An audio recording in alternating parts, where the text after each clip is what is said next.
नमस्कार, स्वागत है आप सभी का रेडियो इंडिया के इस खास लाइव में। और इस कार्यक्रम का नाम है हमारे मेहमान। इसमें हम उन महान विभूतियों को आमंत्रित करते हैं जो किसी न किसी फील्ड में यानी कि अपने क्षेत्र में बहुत अच्छा काम कर रहे होते हैं।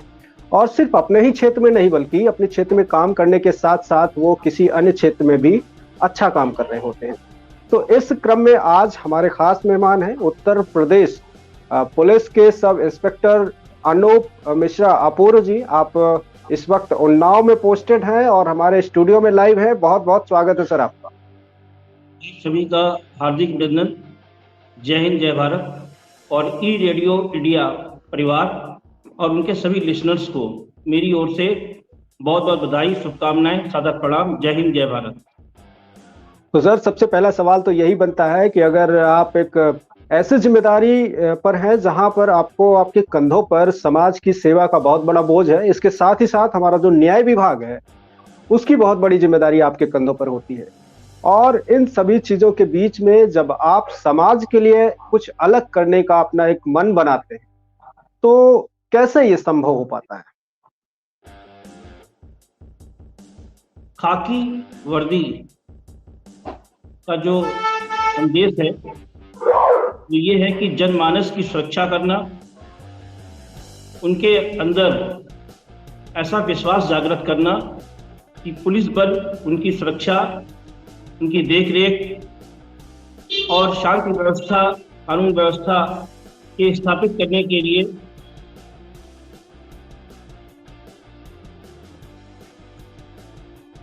जी, कानून व्यवस्था को बनाए रखने के लिए ही है। तो इस जिम्मेदारी को निभाने के साथ साथ हम लोग जी, इस में नेट की कुछ प्रॉब्लम हो रही है, मैं क्षमा चाहता हूँ।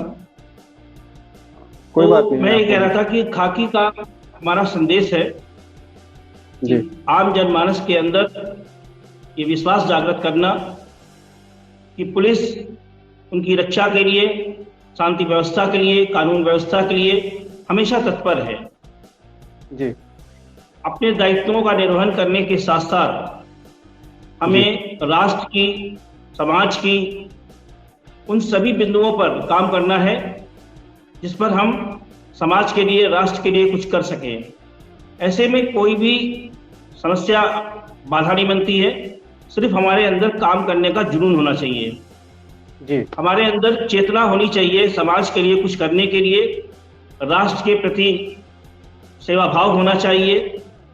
और जब हमारे अंदर कोई जुनून होगा उस काम को हम अवश्य कर ले जाएंगे। तो ऐसे में समय या कोई और समस्या कभी अड़चन नहीं आती है। रही बात मेरी, तो खाकी के दायित्व को निभाने के साथ साथ जब भी मुझे फुर्सत मिलती है तो उन फुर्सत के पलों को मैं राष्ट्र सेवा में, सामाजिक सरोकार में बिताना चाहता हूं और कुछ ऐसे कार्य करता हूं जिससे जन कल्याण, पर्यावरण, इन सभी को एक मैं नई दिशा दे सकूं, उनके लिए, उनके कल्याण के लिए कुछ कर सकूं। और शायद जीवन का सार्थकता इसी में है कि हम अपने जीवन को सार्थक तभी कर सकते हैं जब हम लोक कल्याण का कार्य करें। जी, जी।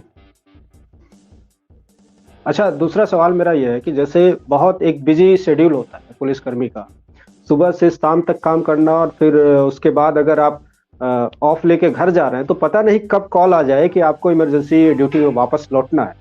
ऐसे में जब आप समाज की जिम्मेदारी को लेके चलते हैं, जैसा कि मैंने आपकी प्रोफाइल को जब देखा तो मुझे ये पता चला कि आप पर्यावरण को लेकर के बहुत जागरूक रहते हैं। तो आखिर इन सब चीजों के लिए अच्छा, साहित्य में आपका अच्छा खासा रुझान देखने को मिलता है हमें जब हम आपके सोशल मीडिया प्लेटफॉर्म्स को देखते हैं। तो कैसे आप इन चीजों के लिए वक्त निकालते हैं, कैसे मैनेज करते हैं, कैसे समझाते हैं आप अपने जो आपके ऑफिसर्स हैं उनको? देखिए, मैंने बार बार इस बात को दोहराया है कि जब हम एक अच्छा प्रबंधन करते हैं, एक अच्छा मैनेजमेंट करते हैं अपनी लाइफ में, तो उसकी शुरुआत हमारे छात्र जीवन से ही हो जाती है कि जब हम बहुत अच्छा प्रबंधन करके पढ़ाई करेंगे तो हम बेहतर अच्छे अंकों से उत्तीर्ण करेंगे उस परीक्षा को।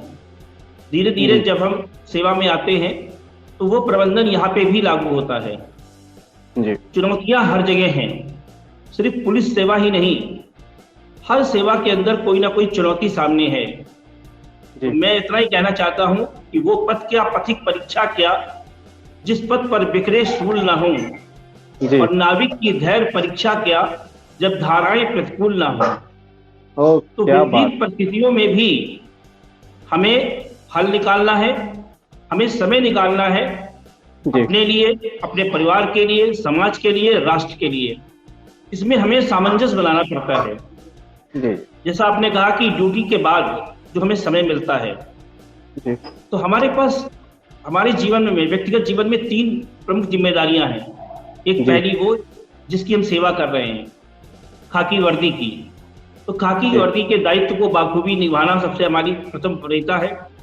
उसके बाद जब हमें समय मिलता है तो हमारी पारिवारिक जिम्मेदारियां हैं, उनको निभाना, और उसके साथ साथ जो भी समय मिले उसमें राष्ट्र और समाज के लिए कुछ ऐसा करना जो जन कल्याण से जुड़ा हुआ हो, जो सामाजिक सरोकार से जुड़ा हुआ हो। तो ऐसे में कभी भी मुझे कोई समस्या नहीं आती है, और सब में तालमेल बैठाकर सब में बेहतर करने का प्रयास करता हूं। और हर चुनौती के पीछे कहीं ना कहीं समस्या का हल छिपा होता है। हमें चुनौतियों से घबराना नहीं है, डटकर मुकाबला करना है, और डटकर मुकाबला करके हमें आगे बढ़ना है।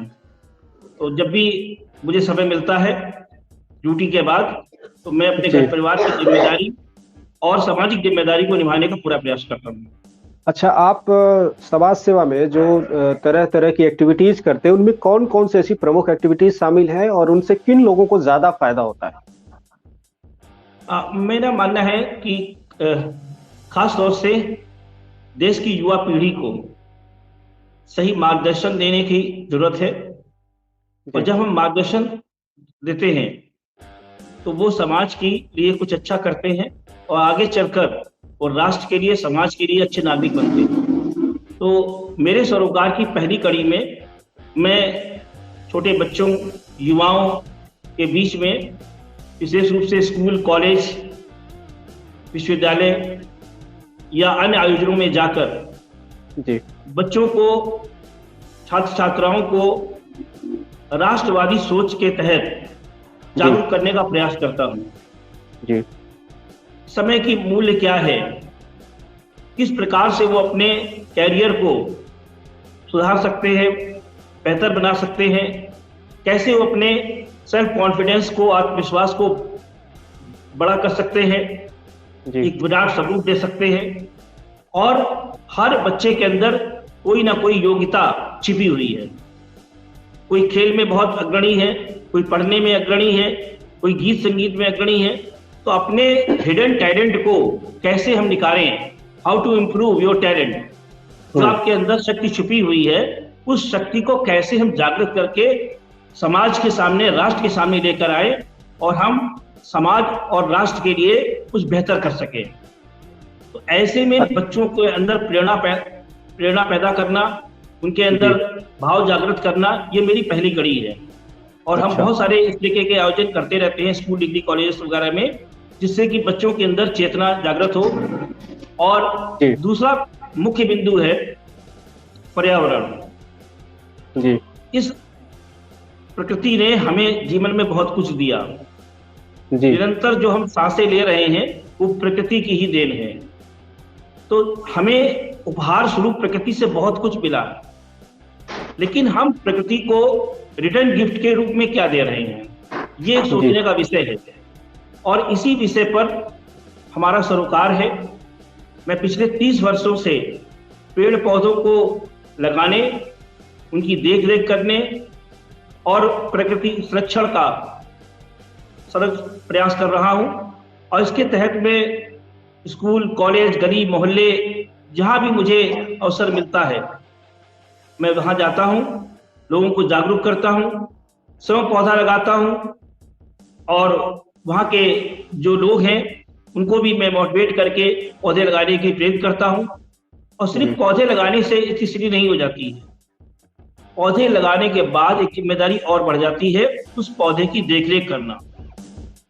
और मेरा एक अपना मानना है कि जब तक हम किसी के साथ इमोशनल रिलेशन नहीं बनाते हैं, भावनात्मक रिश्ता नहीं जोड़ते हैं, आत्मीयता का संबंध नहीं बनाते हैं, तब तक हम उसकी देख रेख, उसके प्रति परवाह करने की जो हमारे अंदर प्रवृत्ति है वो जागृत नहीं होती है। तो हमें चाहिए कि हम पेड़ पौधों के साथ, अपनी प्रकृति के साथ, नदी, पोखर, तालाब और अपने आसपास के वातावरण के साथ आत्मीयता का संबंध बनाएं, भावनात्मक रिश्ता जोड़ें।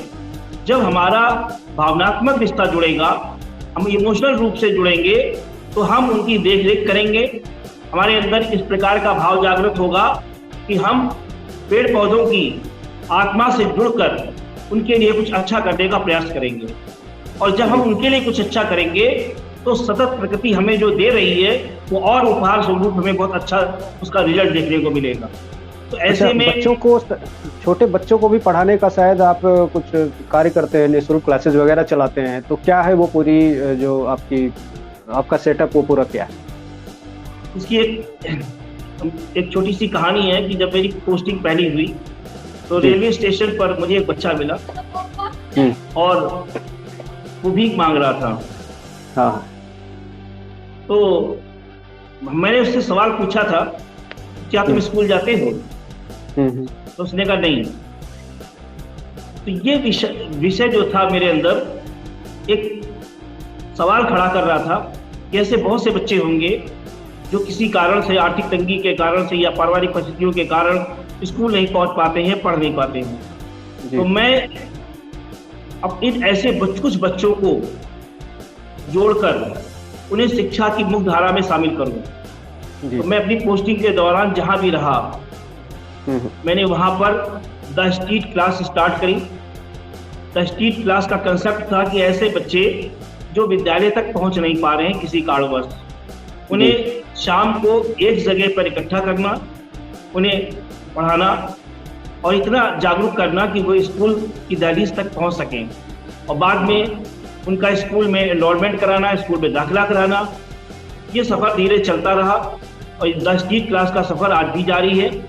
और कुछ जो बच्चे मेरे घर के आसपास रहते हैं वो शाम को जब भी मेरे पास वक्त होता है वो आ जाते हैं, और जो भी उनकी शैक्षिक समस्याएं हैं, तो उन्हें कुछ पूछना होता है, वो मुझसे निःशुल्क पढ़ते हैं और मुझे बड़ा आनंद आता है, क्योंकि कहते हैं कि ज्ञान का दान सबसे महादान है।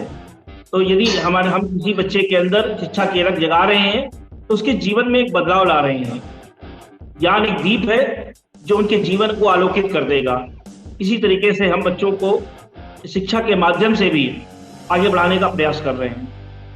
अच्छा, आपका जो अभी तक का करियर रहा है उसमें कोई ऐसा एग्जाम्पल आपको अभी तक मिला हो कि जिसमें जो आपके लिए बहुत यादगार हो और दुनिया को इंस्पायर करने वाला हो, ऐसा कोई वाकया है क्या? लोग कभी कभी कहते हैं कि बदलाव नहीं होगा। जब भी कोई आप रचनात्मक काम करने चाहते हैं तो बहुत सारे नकारात्मक विचारधारा के लोग कहते हैं कि इससे क्या हो जाएगा, लेकिन मेरा अपना मानना है कि छोटे छोटे प्रयासों से आप एक बड़े बदलाव को अंजाम दे सकते हैं।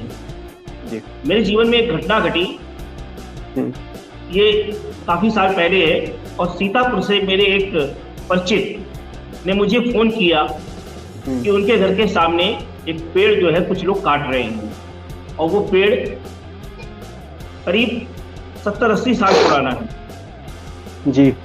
हमने यहाँ से कुछ प्रयास किया, कुछ अधिकारियों को सूचित किया, वन विभाग के अधिकारियों को सूचित किया। उसका परिणाम ये हुआ कि आधे घंटे बाद उसी व्यक्ति का फोन मेरे पास में आता है कि वो जो पेड़ है उसका जीवन सुरक्षित हो गया और अब वो कटने से बच गया। जी।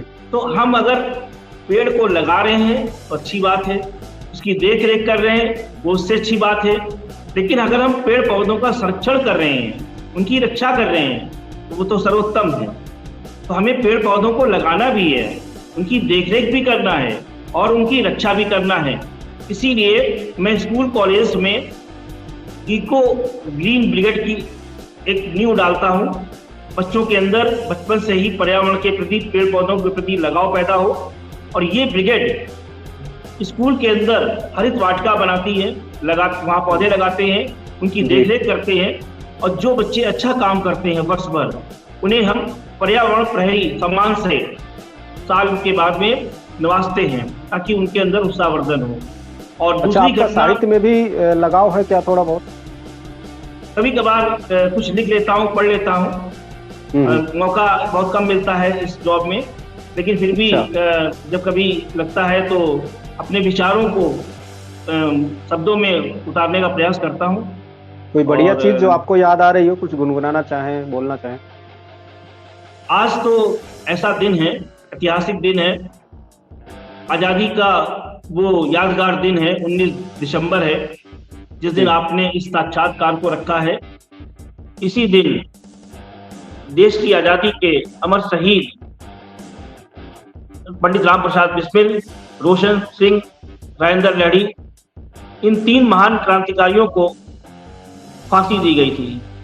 इसमें से राजेंद्र लहड़ी जी को 17 दिसंबर को फांसी दे दी गई, और पंडित राम प्रसाद बिस्मिल और रोशन सिंह जी को आज के दिन 19 दिसंबर के दिन फांसी दी गई थी। ऐसे महानायकों, अमर शहीदों को मैं नमन करता हूं, और उन्हें नमन करते हुए, सच्ची श्रद्धांजलि देते हुए, सिर्फ मैं एक शहीद फिल्म में एक गीत था, उसको गुनगुनाना चाहता हूं कि मेरा रंग दे बसंती चोला, मेरा रंग दे, वो मेरा रंग दे बसंती चोला, मेरा रंग दे बसंती चोला। दम निकले इस देश की खातिर, बस इतना अरमान है। दम निकले इस देश की खातिर, बस इतना अरमान है। एक बार इस राह पे मरना 100 जन्मों के समान है। देख के वीरों की कुर्बानी, देख के वीरों की कुर्बानी, अपना दिल भी बोला, मेरा रंग दे बसंती चोला। क्या बात है इंस्पेक्टर साहब, आपकी आवाज भी बड़ी खूबसूरत है। चोला, मेरा रंग दे, मेरा रंग दे बसंती चोला। ये बसंती रंग जो है, ये बलिदान का प्रतीक है, त्याग का प्रतीक है। तो ये जो खाकी हमने पहनी है, ये समाज के अखंडता, एकता, शांति के लिए पहनी है, और अगर प्राणों की आहुति भी देनी पड़े तो हम पीछे नहीं हटेंगे। राष्ट्र की एकता के लिए, राष्ट्र की शांति के लिए, राष्ट्र की अखंडता के लिए, लोगों की सुरक्षा के लिए, और आम जनमानस के अंदर वर्दी का मान सम्मान बढ़े, खाकी की मान शान बढ़े, ऐसे ही काम हम करते चलेंगे और भारत माता की जय बोलते रहेंगे। अच्छा, शादी के पहले का जीवन और शादी के बाद का जीवन, इन दोनों में क्या आपको लगता है कि पहले का अच्छा था या अब अच्छा है? मैं मानता हूं कि जीवन में सब अच्छा होता है जब आप अंदर से सुखी होते हैं। जब लोग पर्यावरण की बात करते हैं तो मैं कहता हूं कि ये बाहरी जो प्रदूषण है, उससे ज्यादा बड़ा प्रदूषण है मेंटल पॉल्यूशन, मानसिक प्रदूषण। उसको दूर करने की जरूरत है। जब हम मस्तिष्क से आत्मिक रूप से स्वस्थ रहेंगे, मजबूत रहेंगे, तो खुशियां जो है वो हमारे आसपास रहेंगी। आपका सवाल है कि शादी से पहले और शादी के बाद की जिंदगी।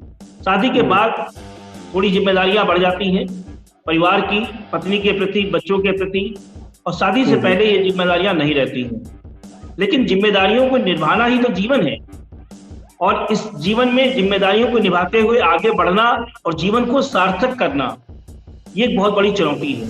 जीवन तो सभी जीते हैं। कार्यों में मैम का कितना योगदान रहता है? क्या कुछ वो सपोर्ट करती हैं, क्या कहती हैं? मेरी धर्मपत्नी भी पुलिस सेवा में है, और वो भी सब इंस्पेक्टर के पद पर उन्नाव में ही कार्यरत हैं। और शादी के बाद मेरे पारिवारिक जिम्मेदारियों में उन्होंने हमेशा अग्रणी भूमिका निभाई है। बच्चे को पढ़ाना, घर के कामकाज से लेकर ऑफिस की चुनौतियों को हम उन्होंने डट के सामना किया है। और यही नहीं, मेरी जो सामाजिक सरोकार की जो गतिविधियां हैं, उनमें भी वो समय समय पर शामिल होती हैं और मेरा मनोबल बढ़ाती हैं। और वैसे भी नारी प्रेरणा है, नारी शक्ति है, तो शक्ति और प्रेरणा मेरे साथ में है, तो मुझे किसी प्रकार का डर या खौफ नहीं रहता है। ये बात तो आप बिल्कुल ठीक कर रहे हैं, लेकिन भाभी जी से डर शायद लगता होगा थोड़ा थोड़ा। नहीं, एक मित्रवत हमारा व्यवहार है। डर किस बात का? एक स्त्री इतना त्याग करती है कि वो अपना घर परिवार, अपने बाबू माताजी भाई बहन सबको छोड़कर हमें आत्मसात करती है, 7 फेरे लेकर हमारे साथ जीवन में आगे बढ़ती है। तो जब वो इतना अधिक त्याग कर सकती है, इतना सब कुछ छोड़कर हमारे साथ चलने के लिए तैयार हो सकती है, तो हमें तो सिर्फ उसको खुश रखना है। तो हम ऐसा काम करें कि हमारे जो घर की लक्ष्मियां हों, हमारे घर की जो देवियां हों, वो खुश रहें। और जब घर की देवी खुश रहेगी तो घर के आंगन में खुशियां अपने आप बिखरेंगी, ऐसा मेरा विश्वास है। जी जी। तो बहुत अच्छी मुलाकात रही जो डिजिटल हम लोग कार्यक्रम करते हैं। हालांकि इससे पहले ऑफलाइन जो हम लोग प्रोग्राम करते हैं उसको स्पेशल इंटरव्यू प्रोग्राम का नाम देते हैं हम लोग, लेकिन ये हमारे खास मेहमान के नाम से हमने डिजिटल जो इनिशिएशन शुरू किया है, क्योंकि बहुत सारे लोग जो हमसे दूर दूर से जुड़े हुए हैं तो उनसे डिजिटली ही जुड़ा जा सकता है। यही एक माध्यम है और बहुत सशक्त माध्यम है, किसी के माध्यम से हम जुड़ सकते हैं। तो मुझे ऐसा लगा कि भाई समाज के लिए जो आप वर्क कर रहे हैं ये 100% नोटिसेबल वर्क है, क्योंकि जिस नौकरी को लोग करते हुए ये कहते हैं कि हमारे पास 1 मिनट के लिए समय नहीं है, ऐसी नौकरी में आप इतना सारा समय निकालते हैं समाज के लिए, तो समाज के लिए तो आप वाकई आप जो है काबिले तारीफ हैं। और आप जैसे लोगों को ही समाज की आवश्यकता है, और आप जैसे सशक्त हस्ताक्षर की वजह से ही हमारा जो समाज है वो अच्छा बनेगा और बेहतर बनेगा। तो बहुत बहुत आभार आपका, बहुत बहुत शुक्रिया रेडियो इंडिया के लाइव चैट में और हमारे खास मेहमान में बातचीत करने के लिए।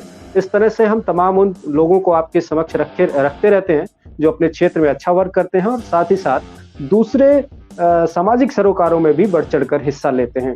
तो आज के इस कार्यक्रम आपको कैसा लगा, हमें अपनी राय से जरूर अवगत कराइए, कमेंट कीजिए। और अगर वीडियोज अच्छी लगती हैं और ये हमारा इंटरव्यू आपको पसंद आता है तो आप अपने दोस्तों में शेयर कीजिए और अपनी राय से हमें अवगत अवश्य कराएं। बहुत बहुत शुक्रिया, नमस्कार।